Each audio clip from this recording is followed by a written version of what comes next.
पढ़ा है तो BHA, you have to just learn the name BHA. BHA is generally considered as an antioxidant which prevents rancidity. So rancidity is what? Oxidation of food in the presence of air in which its taste and smell changes. तो antioxidants like BHA, BHA की full form है butyl hydroxy anisole. आप लोगों को ये learn करने की जरूरत नहीं है, बस आपको ये याद करना है by adding antioxidants density can be prevented. Now another topic, that is the exothermic or endothermic reaction. Exothermic reactions are those reaction in which heat is evolved, जिसमें heat release होती है. For example, burning of natural gas, burning of magnesium ribbon. They both are the examples of exothermic in which heat is evolved or released. हम जो respiration भी कर रहे हैं या decomposition of vegetable waste भी हो रहा है, that is also an example of exothermic. Endothermic reaction वो होते हैं in which heat is involved.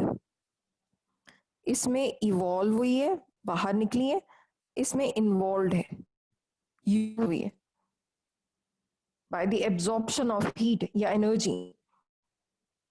जैसे फोटोसिंथेसिस, फोटोसिंथेसिस में हीट और सनलाइट चाहिए, that they require heat and sunlight as source of energy.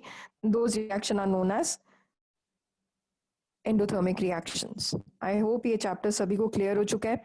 So I was telling you कि आप लोगों ने जो ये चैप्टर है इसमें बहुत Can you re-explain the endothermic topic? What do you want me to repeat? The example in the endothermic? नहीं ma'am, whole paragraph. Okay, Yes, okay. ma'am. Okay, Whole okay. endothermic. Sorry ma'am, मैं वो थोड़ा सा late join हुई. Okay, okay. Okay, Yashika, no issues bete. Ajay, we are doing revision from chapter 1. So I've already told the students that first of all you need to learn the balancing.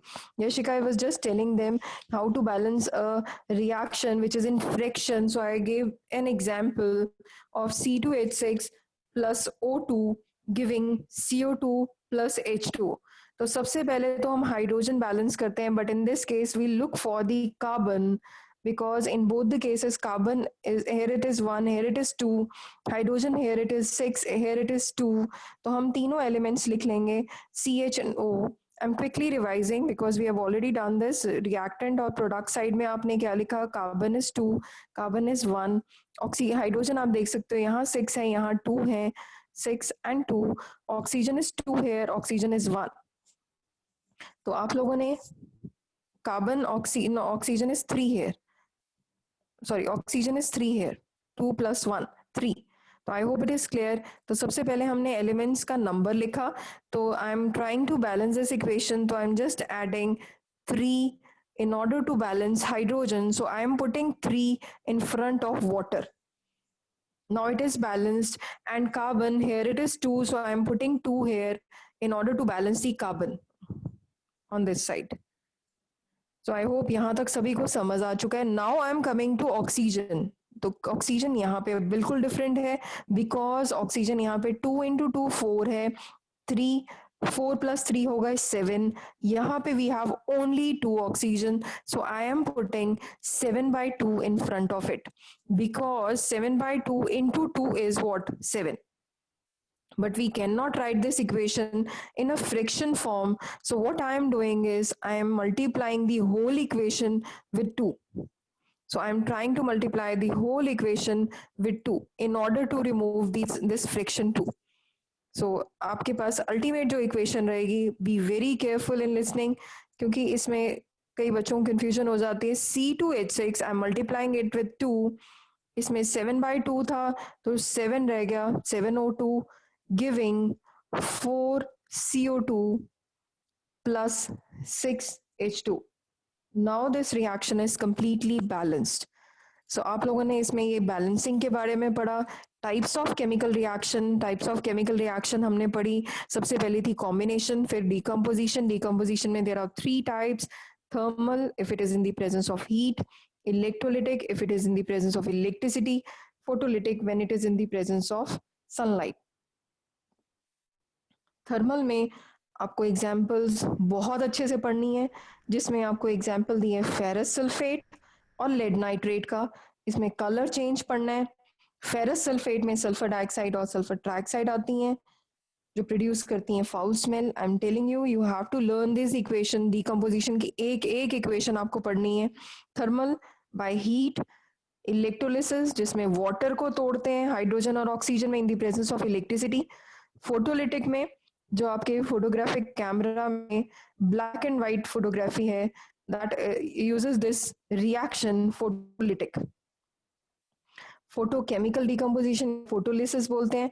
Next is displacement. Displacement में एक type आती है that is double displacement. Double displacement में एक student ने example पूछी, तो I have just shared this example जिसमें दो सॉल्ट्स हैं Na2SO4 plus BaCl2, they are exchanging their ions, Ba के साथ SO4, Na के साथ Cl2, दोनों डिस्प्लेस हो रहे हैं, इसलिए इसको डबल डिस्प्लेसमेंट बोला। But this reaction is also known as precipitation because in the end white PPT of BaSO4 is formed. Excuse me, ma'am. Yes. Ma'am, are all double displacement reaction precipitation reactions? No, not all बेटे। सिर्फ Okay, जिसमें ma'am. Okay जिसमें precipitate form होगा उसी को generally बोला जाता है, because in some cases it is not precipitation, it is neutralisation. Okay, तो कुछ double displacement reaction neutralisation reaction भी होती हैं क्योंकि इसमें सॉल्ट एंड वाटर बन रहा है। Okay, ma'am. एंड ओके उसके बाद नेक्स्ट आता है ऑक्सीडेशन और रिडक्शन। ऑक्सीडेशन में आप लोगों को पता है loss of oxygen, Addition of oxygen and removal of hydrogen. Hydrogen, yes, loss of electron, loss of hydrogen, addition of electron, addition of hydrogen किसमें होगा? रिडक्शन में। जब दोनों रिएक्शंस दोनों हो रही हैं दैट इज रिडॉक्स। रिडॉक्स में क्या होता है? When both the reduction and oxidation they are occurring simultaneously. और फिर यस भवेश, मैं आपने जो लास्ट मंथ 7 मिनट्स में जो बताया वो बता दोगे? मैं डिस्कनेक्ट हो रहा था, मेरा मैं कनेक्ट नहीं हो रहा था। ओके भावेश, बेटे मैंने ये आप जब थे तब आपने पढ़ लिया था, आपने मुझे ये रिपीट करने को बोला था। I am starting with this topic only. एक नवेश आपने शायद और कुंवर ने बताया, बोला था ये टॉपिक को रिपीट करने के लिए। I am doing this, we are just revising everything. Okay, तो corrosion मैंने नहीं बोला था वो, उसका Okay. आपको उसका सुनाई नहीं देता था, मैंने इसीलिए बोला था। ओके ओके रिपीट किया था, गॉट इट। तो corrosion क्या है? corrosion होता है eating away of metal in the presence of air and moisture. पूछा जाता है कि corrosion के लिए दो चीजें चाहिए, एक तो पानी चाहिए और ऑक्सीजन चाहिए, presence of air and presence of moisture. Rusting सिर्फ आयरन की होती है, you can look from the screen. Rusting of iron का फॉर्मूला दिया हुआ है, रस्ट का फॉर्मूला है Fe2O3.XH2O। अंजलि ने पूछा था क्या हम सीधा x की वैल्यू 24 डाल सकते हैं? नो। रीजन, कुछ चीजें जंग जब लगना शुरू होता है तो value is different, it may be 18, it may be 16, but जब वो पूरा खोखला हो जाता है, पूरा खाली हो जाता है, then it is XH2O4, X24। But it is not always like this. Reason being लोहा बिल्कुल अगर खाली हो जाएगा it will be in powdered form, तो रस्टिंग वो प्रोसेस खत्म हो जाएगा। देन वाज एक्सोथर्मिक और एंडोथर्मिक। एक्सो में आपको बताया हीट इज इवॉल्व्ड, जब हीट निकलती है। एग्जाम्पल बताया उसमें burning of natural gas, burning of coal, burning of magnesium ribbon, respiration, decomposition. जब आप पढ़ोगे आपको इजी लगेगा ये चैप्टर। एंडोथर्मिक क्या होता है? जिसमें हीट इज एब्जॉर्ब्ड या इन्वॉल्व्ड। Example photosynthesis. फोटोसिंथेसिस में sunlight energy is used for making food, so that reaction is endothermic। और मैंने आपको बताया एक टॉपिक जिसमें corrosion तो पता चल गया, रेंसिडिटी में oxidation of oil or fat resulting in their taste and smell change. Method of rancidity prevention आप सभी को पता है कि keeping in airtight container, refrigeration, sugaring, sugar ज़्यादा डाल दो, ऑयलिंग, सन ड्राइंग कर लो। एक चीज़ आप लोगों को याद करना है, बाय एडिंग एंटीऑक्सीडेंट। और एंटीऑक्सीडेंट में मैंने आपको एग्जांपल दिया था BHA, that is butyl hydroxy anisole. आपको ये याद करने की जरूरत नहीं है, बस इतना आपको याद करना है, एडिंग BHA और BHT दोनों का यही फंक्शन होता है, they are antioxidants. Now I am moving to chapter 11, that is human Excuse me, eye. ma'am. Yes. Ma'am, I was having some doubts in this chapter. Okay, Yashika, can you just ask me in WhatsApp only? ठीक है? Okay, ma'am. No problem. Okay, because I have to start with this chapter and many students have not done this chapter with me. Human Eye and Colorful World. So Human Eye and Colorful Ma'am, I am also having in chapter 1. this chapter. In chapter 1, Anjali? Yes, ma'am. Okay, just ask me Yes, through ma'am. WhatsApp. Okay? Ask me through Okay, WhatsApp, Rajat. ma'am. Okay, okay. Would you mute yourself? तो अब हम chapter जो start करने लगे हैं human eye and colourful world. इसमें fortunately जो आपका आगे पार्ट है human eye, defects of human eye और adjustment the accommodation of human eye, ये सारा इरेज हो चुका है. इसी के साथ थे न्यूमेरिकल. तो मुझसे ये क्वेश्चन पूछा था भावेश जैन ने कि मैम क्या इसके न्यूमेरिकल्स इरेज हो चुके हैं? तो यस, जो उसके ह्यूमन आई के रिलेटेड थे. तो हरमन अभी हमने जो नया चैप्टर स्टार्ट करना है, आपका कनेक्शन लूज हो गया था. तो आपने अच्छा we have just now started with this human eye and colourful world. और इसमें जो टॉपिक है जो आप लोगों ने पढ़ना है refraction. And you all know refraction is bending of light when it passes from one medium to another. इस चैप्टर में सबसे पहले हम पढ़ेंगे refraction through a prism. Look on your screens very carefully. The light ray which strikes the surface is known as incident ray. तो incident ray को जाना चाहिए straight, but as it is moving from air to glass it bends towards the normal. Normal बनेगा इसके perpendicular. तो ये light रे इसी की तरफ आ जाती है. Instead of going straight it bends. तो ये बेंडिंग के बाद ये ऐसे आ गई light. Now this light should move straight, but as it is moving from glass to air again normal हम ड्रॉ करेंगे.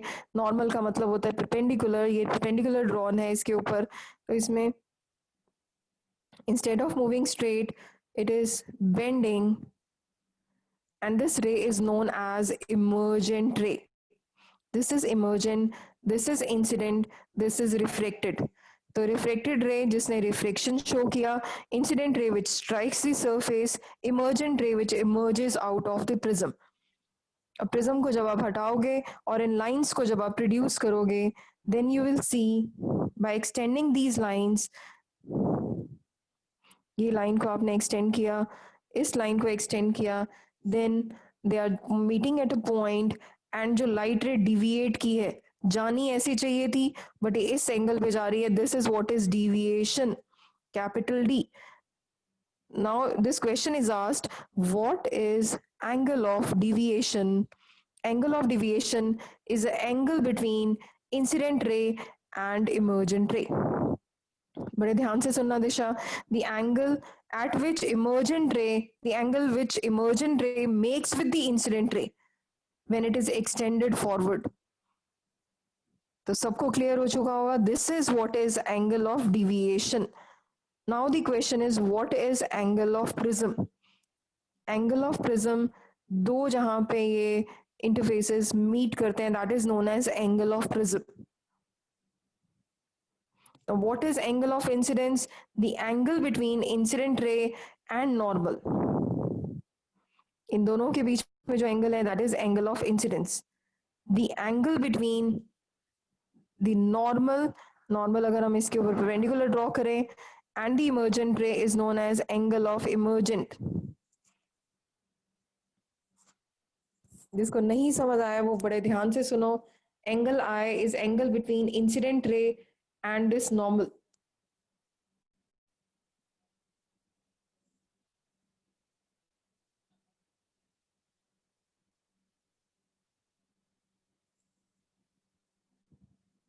और इमर्जेंट रे, इमर्जेंट एंगल है इमर्जेंट रे और नॉर्मल के बीच में. This is your normal, this is emergent ray. इन दोनों के बीच में जो एंगल था, that is the angle of emergence. और एंगल ऑफ डिविएशन जो इंसिडेंट रे और इमर्जेंट रे ने बनाया था, this when it is extended, this is angle D. अब लास्टली पूछा जाता है, डायग्राम आप लोगों को सभी को क्लियर हो चुका होगा. अब लास्टली पूछा जाता है, what is the relationship between angle I, angle E, angle A and angle D. Angle I सबको पता चल रहा है, this is angle of incidence. और एंगल ऑफ इंसिडेंस वरुण बहुत ध्यान से सुनना है, this is angle between incident ray and normal. Emergent ray और नॉर्मल के बीच में angle of emergence, angle of prism, जो प्रिज्म का एंगल बन रहा है जिसमें दो इंटरफेसेस मीट कर रहे हैं, और एंगल ऑफ डिविएशन जो इमर्जेंट और इंसिडेंट रे, जब इंसिडेंट रे को एक्सटेंड किया गया, the angle which it makes with the emergent ray is known as angle of deviation. Now look at the relationship between all of this. बहुत simple है. Angle I plus E equals to angle A plus D. This is your relationship between the all. Angle A, angle D, angle I और angle E. तो आपको ये formula आपको याद करना है. And this is what is dispersion. Dispersion का मतलब आप लोगों को सभी को याद है. The bending of light into a Ma'am, band of, yes. ma'am, in this reflection through prism, ma'am, why angle A is known as angle of prism? Why not angle B and angle C? Ma'am, वहाँ पे भी तो दो interfaces meet करते हैं. बच्चे क्या angle नहीं बच्चे, ये एंगल जो बना रहे हैं ना, हाँ वैसे तो ये बच्चे इसमें ना ये वाला एंगल ही लेते हैं जहां पे हमने दोनों लाइंस, जो एक तो आ गया बेस वाले, बेस के साथ जो दोनों जो लाइंस जो मीट कर रही है ना, Yes, तो ma'am. इसी एंगल को हम यूज करते हैं as angle of prism. Ma'am, ये fixed है. Yes it is fixed. Okay, ma'am. So dispersion of white light, dispersion का मतलब क्या है? बेंडिंग ऑफ या splitting of white light into a band of 7 colours. जो व्हाइट लाइट है वो 7 बैंड में ब्रेकअप हो जाती है when it passes through a prism. तो this is your white light. When it passes through a prism it bends या it forms a band of 7 colours which is VIBGYOR. सबको पता है इस बारे में. तो सबसे नीचे बेस पे होगा वॉयलेट, सबसे टॉप पे होगा red. This splitting of white light when it passes from a prism is known as dispersion. And सबसे पहले ये ऑब्जर्व किया था आइजैक न्यूटन ने डिस्पर्शन. और डिस्पर्शन में जो बैंड फॉर्म होता है that is your VIBGYOR, violet, indigo, blue, green, yellow, orange and red, जिसमें वॉयलेट सबसे नीचे है, सबसे शॉर्टेस्ट वेवलेंथ है, लॉन्गेस्ट वेवलेंथ है आर की. तो डिस्पर्शन का मतलब सभी को, डेफिनेशन बहुत बेसिक डेफिनेशन है, splitting of white light into a band of 7 colours. Now the question is what is the cause of dispersion. कहते हैं डिस्पर्शन होता क्यों है? What is the cause of dispersion? Dispersion is caused because जो wavelength of light है that is dependent upon, this wavelength of light is dependent upon velocity of light, which is dependent on deviation. जितनी ज्यादा wavelength, this is wavelength, किसकी ज्यादा wavelength है? R की. उतना कम deviate, उतना वो सीधा जा रहा है, दिख रहा है आपको डायग्राम से. This is the cause of dispersion. Red light has maximum wavelength, violet has minimum wavelength. तो रेड लाइट जो है सबसे तेज जा रही है और डिविएट सबसे कम कर रही है. वॉयलेट जो है सबसे स्लो जा रही है और डिविएट मैक्सिमम कर रही है. तो you can see from this relation की wavelength, velocity and deviation. I am repeating, ध्यान से सुनो भव्य. जितनी ज्यादा वेवलेंथ उतनी कम डिविएशन. तो आर की वेवलेंथ सबसे ज्यादा है, सबसे कम डिविएट कर रहा है. सबसे ज्यादा टेढ़ी किसकी लाइन हुई है? Violet, because it has least, इसे सबसे कम वेवलेंथ है. वेवलेंथ कम, डिविएशन ज्यादा. तो this is the cause of dispersion. इसके बाद आपकी एनसीईआरटी में गिवन है what is the recombination of white light. तो रिकॉम्बिनेशन में दो प्रिज्म्स हैं, दोनों को रिकम्बाइन किया है. अब इसमें हमने जब लाइट स्ट्राइक करवाई, that is the white light. White light shows deviation, that is dispersion, जिसमें वॉयलेट सबसे नीचे है, रेड सबसे टॉप पे है, सभी को पता है. तो ये लाइट अब इस पे स्ट्राइक कर रही है, रेड और violet. Again they will deviate because they are moving from air to glass, they will deviate. तो इसमें ऐसे लाइट रेज आती रहेंगी, they will meet at a point, they'll form a white light. This is what is reversibility of light. तो reversibility में दो prisms को simultaneously रखा है और एक सीधा है एक इन्वर्टेड है. This is what is recombination of white light. तो रिकॉम्बिनेशन अगर आपको आता है, again this was shown by Newton. He showed that the reverse of dispersion is also possible. मतलब उल्टा हो गया. पहले हमने व्हाइट लाइट को स्प्लिट किया 7 कलर्स में, फिर 7 कलर्स को ज्वाइन कर दिया, फॉर्म किया व्हाइट लाइट में. This is what is recombination या reversibility. Next topic is rainbow.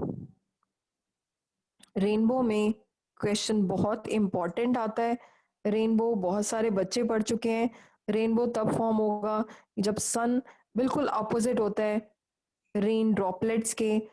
कहते हैं जब बारिश और धूप इकट्ठे हो तो रेनबो दिखता है, बिकॉज जब व्हाइट लाइट स्ट्राइक करती है this sunlight when it strikes the surface of rainbow, तो rainbow behaves like a prism.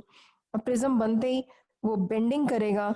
Bending, you know what is bending? Refraction. और अब ये लाइट इधर जाने की बजाय इट शोज रिफ्लेक्शन, उसी मीडियम में वापस आ जाएगी. This is known as internal reflection. फिर से वो डिस्पर्शन शो करता है और वो बेंड हो जाएगा into a band of 7 colours, violet till red.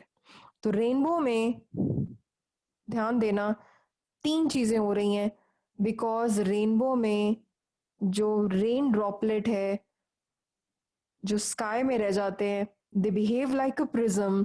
और प्रिज्म में सबसे पहला फिनोमिनन होता है dispersion. Dispersion is what? splitting of white light into a band of 7 colors. Excuse me, ma'am. Yes.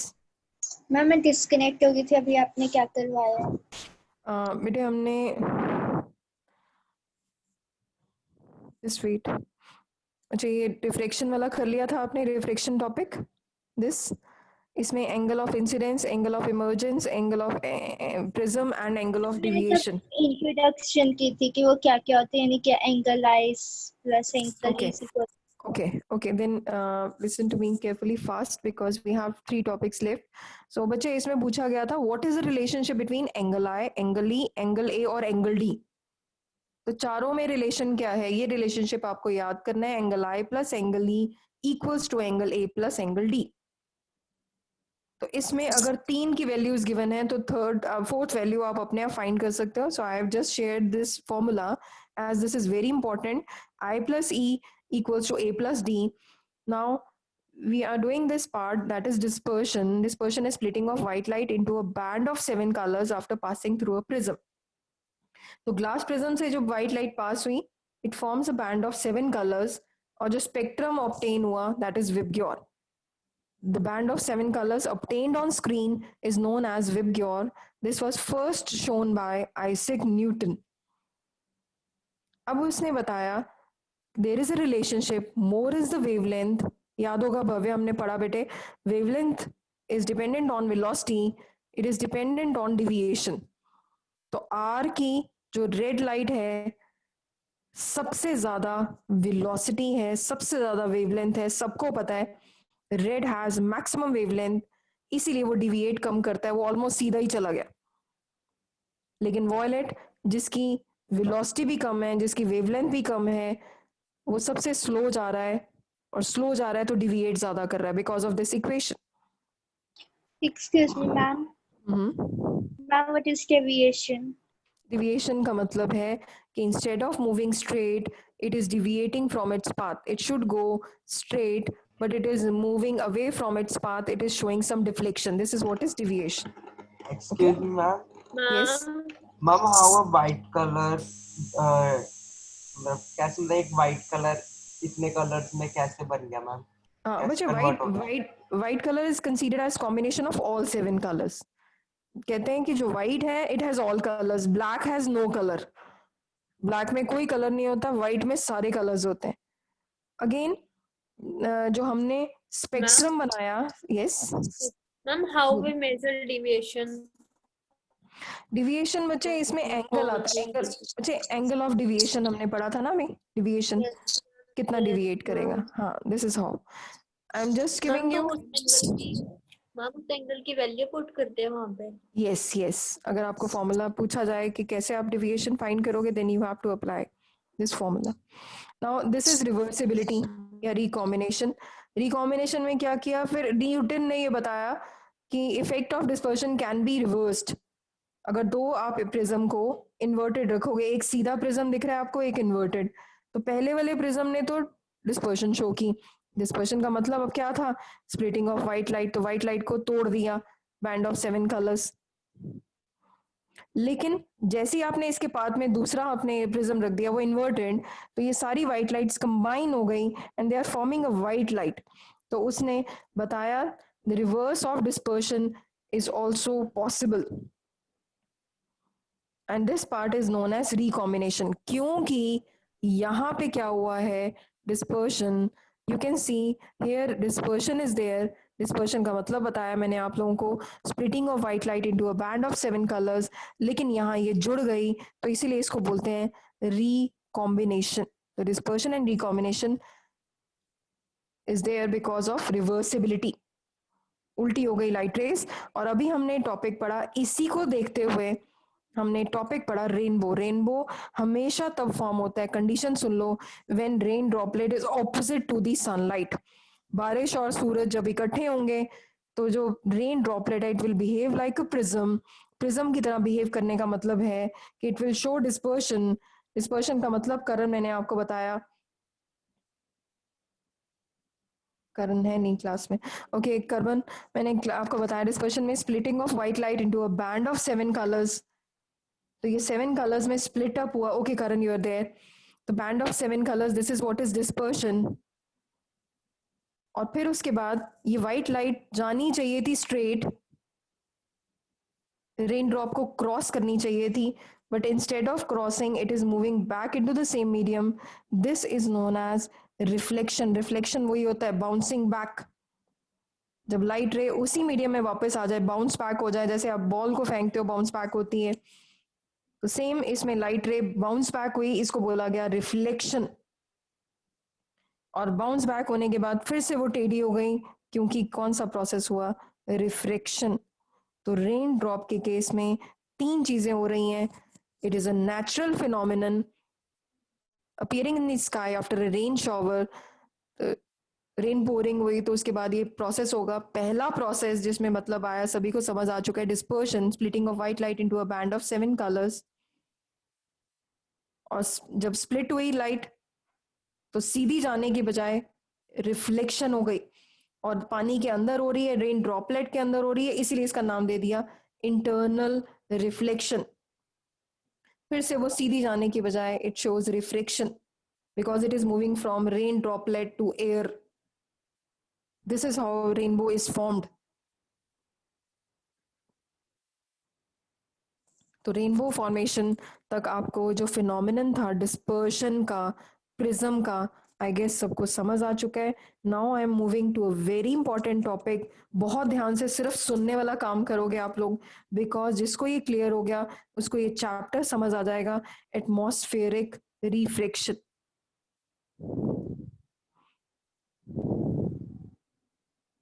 I'll share the PDF file today. तो atmospheric refraction का मतलब क्या हो रहा है, refraction which is bending of light when it passes from one medium to another. और atmosphere में हो रही है इसलिए इसका नाम बोल दिया atmospheric refraction. I am repeating, refraction of light caused by layers of air in atmosphere is called atmospheric refraction.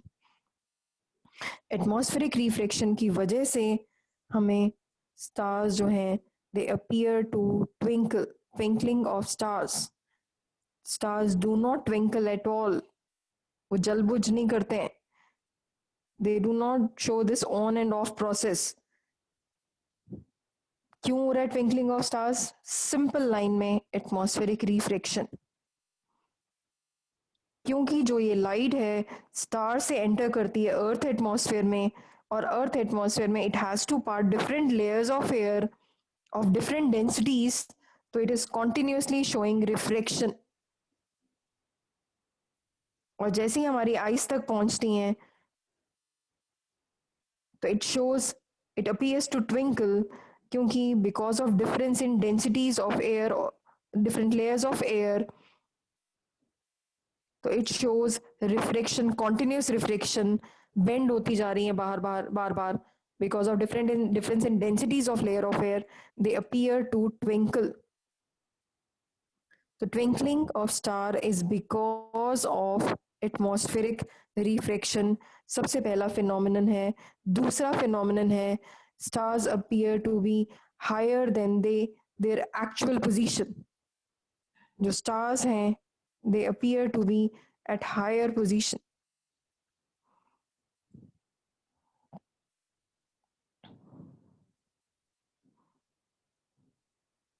Stars they appear to be at higher position than their actual position.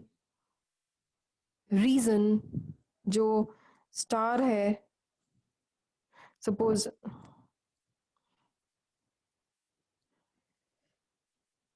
this is the star and you are observing the star,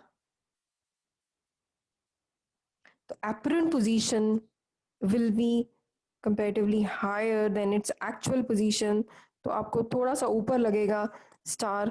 और अब पूछा जाता है क्यों, तो answer is atmospheric refraction. Because of atmospheric refraction the light रे shows continuous bending. Ma'am फिर light की स्पीड भी चेंज होती है जैसे ही वो एक लेयर से दूसरी लेयर में एंटर करती है? नहीं, स्पीड नहीं, वैसे हमें अपीयर करती है but otherwise it is same. velocity of light in air is same. Excuse me, ma'am. Yes. Ma'am जब लाइट स्टार से हमारी तरफ आती है तो मैम रिफ्लेक्शन होती है. मैम जब हम स्टार की तरफ देखते हैं मैम तब भी रिफ्लेक्शन होती है. यस क्योंकि बच्चे जो लाइट एमिट कर रहा है हम उसी को देख सकते हैं. मतलब हम अगर कोई सोर्स है वो एमिट कर रहा है लाइट तब आप उसे देख सकते हो. अगर उसमें लाइट एमिट नहीं हो रही you can not see that object. You have to see it in the presence of light only. So we can, all the light rays are coming from the star. Sun is also considered as a star. तो अब इसमें एक question आता है. ये तो पता चल गया कि this phenomenon is because of atmospheric reflection, बड़े इजीली आपको डायग्राम में दिख रहा है. बट एक और फिनोमिनन होता है which is known as refractive index. तो refractive index is increasing. Refractive index का क्या मतलब था कि yes, the light rays they show Govinda please mute yourself बेटे. the light rays जो है they are moving from the velocity of light is different in different medium.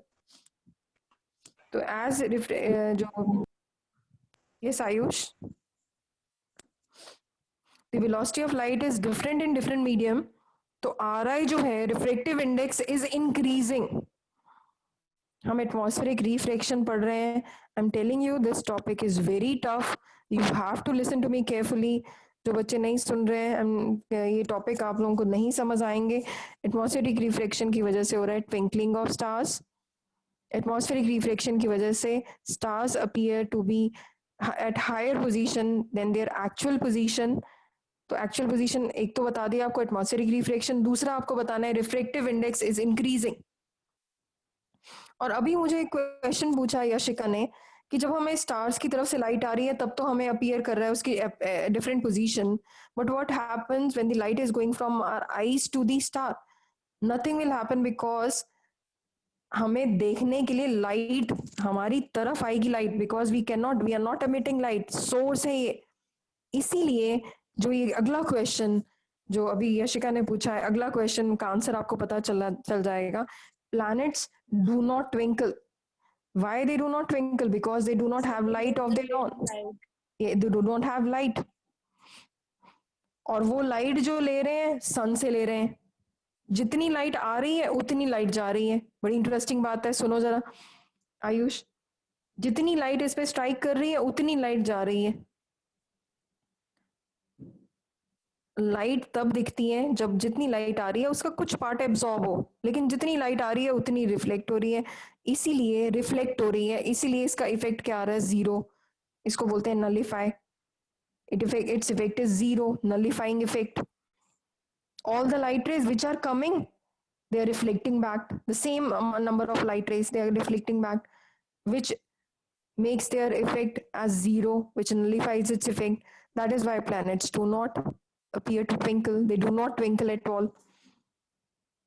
तो planet को हम जीरो साइज्ड ऑब्जेक्ट मांगते हैं जिसमें जितनी लाइट्स आ रही हैं उतनी लाइट बाहर जा रही हैं. That is why they are considered. This effect is nullified. Nullified मतलब जीरो. नल का मतलब होता है zero. That is why planets do not twinkle at all.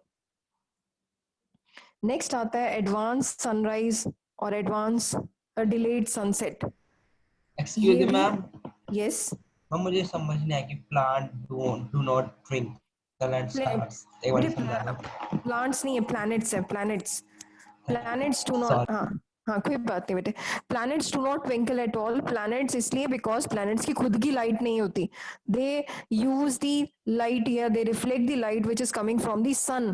तो अगर लाइट ही नहीं है तो वो जितनी लाइट आ रही है उतनी रिफ्लेक्ट हो रही है. जितनी लाइट उन पे पड़ रही है सन की उतनी रिफ्लेक्ट हो रही है. और इफेक्ट क्या हो रहा है? जीरो. क्योंकि सन कोई भी प्लैनेट पे अर्थ पे लाइट पड़ रही है तो आधी लाइट पत्ते एब्जॉर्ब करते हैं तभी हमें अर्थ ग्रीन दिखती है. आधा पानी एब्जॉर्ब करता है तभी ब्लू दिखती है अर्थ.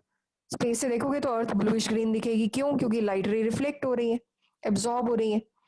अगर जितनी लाइट पड़ रही है उतनी रिफ्लेक्ट हो तो उसका कोई कलर ही नहीं होगा. That is why planets do not twinkle at all. Next इसी का एक और इफेक्ट आता है advance sunrise and delayed sunset.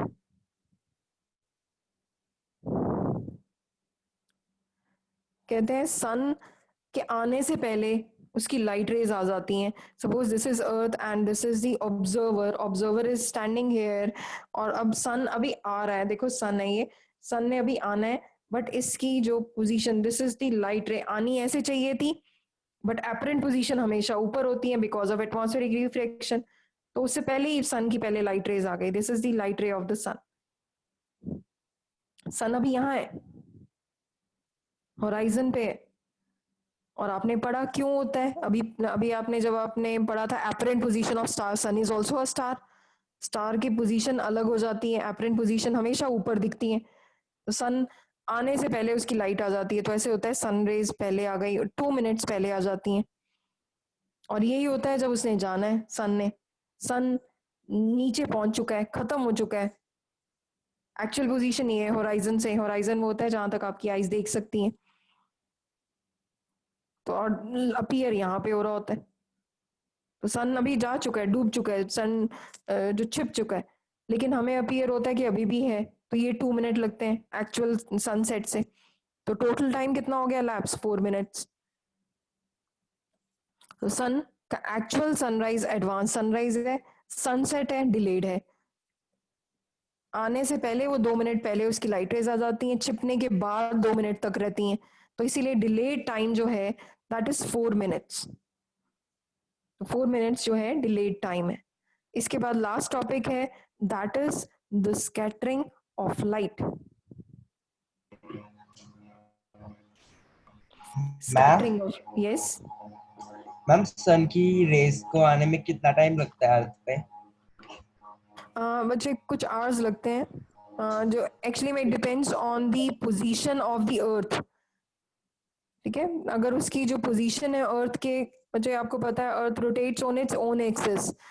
So it depends कि कौन से एंगल पे है. सबसे पहले जो सनलाइट है it reaches the equator region, then it reaches at the poles. Okay, तो स्कैटरिंग का जो हम इफेक्ट पढ़ेंगे, स्कैटरिंग का मतलब कितनी लाइट रे स्कैटर कर रही है, कितना फैल रही है. स्कैटरिंग का जो फॉर्मूला है इज 1 अपॉन वेवलेंथ का 4 टाइम्स. तो वेवलेंथ अगर किसी की ज्यादा है उसकी स्कैटरिंग इफेक्ट कम है. इसी वजह से 2 फिनोमेनन सिर्फ सुनोगे आप. I repeat this topic. Scattering का मतलब मैंने आपको अभी डायग्राम में बताया. स्कैटरिंग का मतलब बताया कितनी लाइट फैलती है, reflection of light from an object. Suppose इस पे लाइट पड़ रही है, एक लाइट रे पड़ी, बट ये लाइट रे यहाँ भी फैली, यहाँ भी फैली, यहाँ भी फैली. तो कितना ज्यादा वो लाइट रे फैलती है. रेड लाइट फैलती नहीं, इसीलिए लेजर में रेड लाइट यूज करते हैं. कितनी दूर तक आप रेड लाइट देख सकते हो. इसीलिए डेंजर सिग्नल्स जो है they are made up of red light because it has least scattering effect. फैलती नहीं है वो लाइट रे क्योंकि उसकी वेवलेंथ सबसे ज्यादा है. स्कैटरिंग सबसे कम हुई और इसी वजह से हमारा जो स्काई का कलर है it is blue. Why the colour of sky is blue? Because blue colour जो है in the VIBGYOR scatters the most. जो ब्लू कलर है सनलाइट में सबसे ज्यादा फैलता है, इसीलिए colour of our sky is blue. कितने स्टूडेंट्स को समझ आ चुका है? Please raise your hand if it is clear. Okay, Karan. Ma'am, your screen Naman. is not visible. बच्चे I have stopped sharing reasoning time हो गया ना? So okay. So yes, Riya, got it. Ayush, बच्चे I'll be sharing this recording. So just go through this क्योंकि ये chapter आपके लिए important है and you have test tomorrow in the morning at around 10. So see you everyone. Do not miss your test. Okay? Excuse me ma'am Yes, Bhavya. Ma'am which ma'am वो chapters? उन्होंने group पे Okay. Yes. Ma'am वो उन्होंने जो group पे भेजा है like उनका पर्सनल पे भी मैसेज आया कि please send the data of your WhatsApp group of school हाँ. मैम विच बच्चे so I didn't under that. But I'm not getting you, Bhavya. But I'll ask the concerned teacher to call you, okay? I'll convey in the office. Don't worry. I'm like, Chapters तो बता रहा ma'am, हूँ, I आपके also test didn't वाले. get it. So what do we have to send? But you all have to plus just hold on. Let me ask in the office. Wait. Ma'am, they are saying to send the number of the children in our class. Okay. Jay, I have no Ma'am, idea. that I'll is ask just important. okay.